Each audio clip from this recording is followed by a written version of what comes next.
раз разбирался я с кранбуксами на смесителе. В общем, выяснил я, почему они туго закручиваются, как их отрегулировать и какие они бывают среди дешевых. Сейчас расскажу и покажу. Смотрим. Для того, чтобы заменить кранбуксу, нужно ножом подковырнуть вот эту заглушечку пластмассовую. Вот такая заглушка.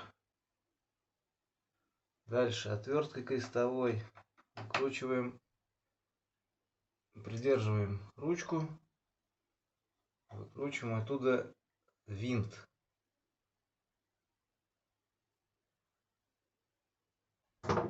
Дальше стягиваем ручку.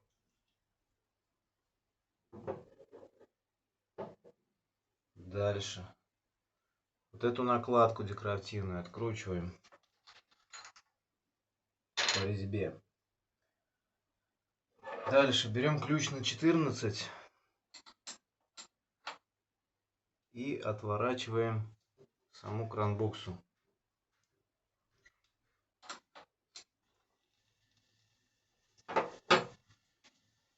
Начинает стекать вода с смесителя через гусак. Все, выкрутили. Значит, кранбукса может быть вот такой. Резиновая прокладка. Здесь уплотнительная резинка. Вот таким вот образом открывается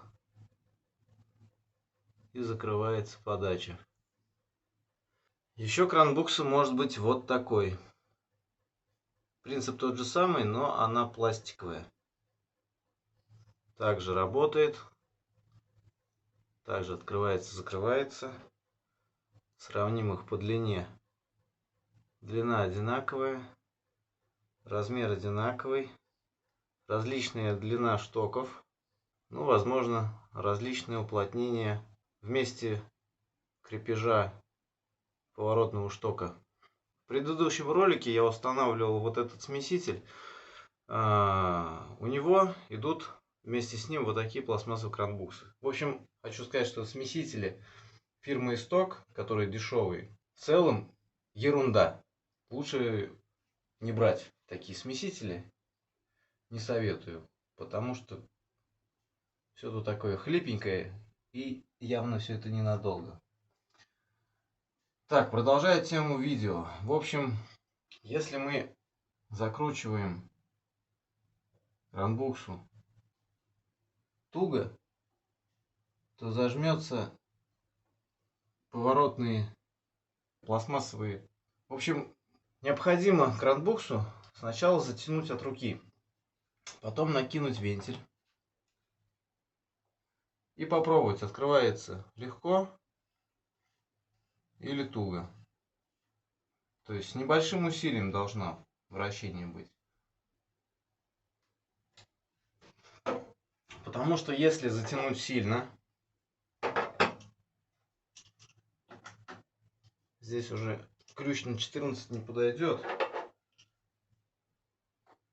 Здесь 15 или 16 миллиметров размер ключа. Если сильно затянуть кранбуксу, то поворачивается туго и со скрипом. Детям будет трудно вращать. Поэтому нужно не сильно затягивать эти кранбуксы. Ровно настолько, чтобы держалась вода в этом месте, не вытекала. И поворачивалась с небольшим усилием. В этой кранбуксе крепление вентиля происходит не по металлической резьбе, пластмасс. Вот таким саморезом.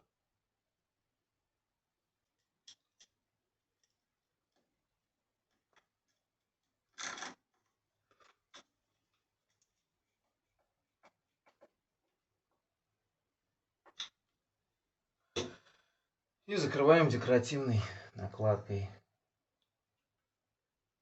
Все. Если это видео было полезным, подписывайтесь на канал.